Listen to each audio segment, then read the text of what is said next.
I think circus is life-changing, and when people ask me what my job is, I often say I get to make people feel like a superhero.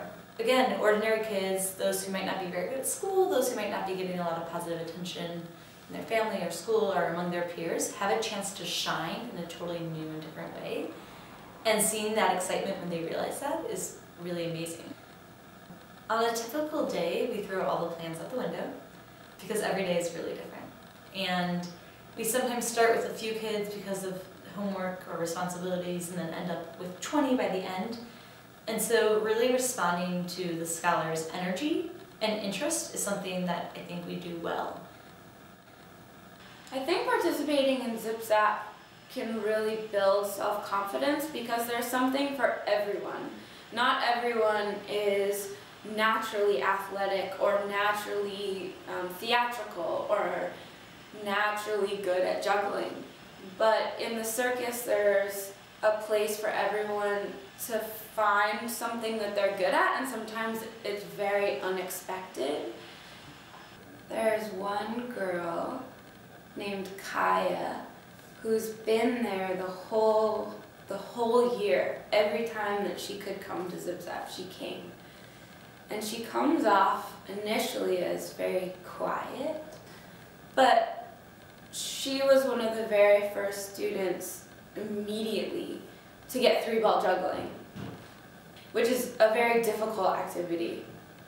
Anyone that's tried juggling before will know that it can often take weeks or months, and she learned in a couple of days. And if we ask her to lead something, she just gets this smile, like her whole face just lights up. And you can tell that it meant so much to her to be recognized and to be asked. The most important moment of Zip Zap for me was a day when one of the girls came up and said, "Miss Lizzie, look how big my arms are getting." And every other girl behind her was like, "Me too, feel my muscles." And they were all so proud of their strength and like their bodies and like who they are and what they've cultivated.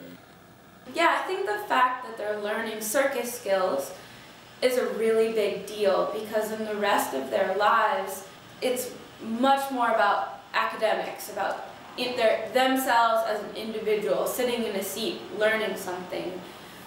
And that in circus, within the different activities that they do, they're naturally going to touch. We'll start with very simple things like push hands or balancing where the only point of contact is the hands, and talk about eye contact, and that within eye contact, before you begin the activity, you create trust.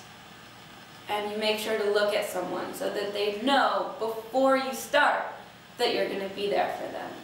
So if they're learning a human pyramid, for example, we're not just talking about teamwork.